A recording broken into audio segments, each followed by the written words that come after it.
আচ্ছা, আপনাদের কি মনে পড়ে ক্লাস 8-এর সেই বিভূতিভূষণ বন্দ্যোপাধ্যায়ের লেখা পড়ে পাওয়া গল্পের কথা, যেখানে বিধু ঝড়ের রাতে আম কুড়োতে গিয়ে একটি টিনের বাক্স খুঁজে পায়? বিধুর ইচ্ছে ছিল বড় হয়ে একজন উকিল হবে। আচ্ছা, সে কি এতদিনে উকিল হয়ে গেছে? শরৎচন্দ্রের অতিথি স্মৃতি গল্পের সেই কুকুরটা কি এখনো লেখকের জন্য অপেক্ষা করে? সুখী মানুষ গল্পের সেই হাসুয়ার রহমত কি সুখী মানুষকে আদৌ খুঁজে পেয়েছিল?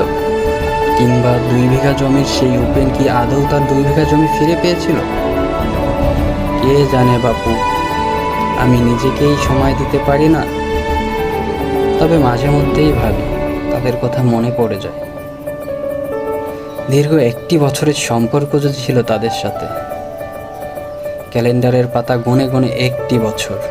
পড়ার টেবিলে যখনই ইংলিশ আর গণিত প্যারা দিত, তখনই সাহিত্যের বই নিয়ে বিছানায় লুটিয়ে পড়তাম। সাহিত্যের রসে ডুব দিতাম।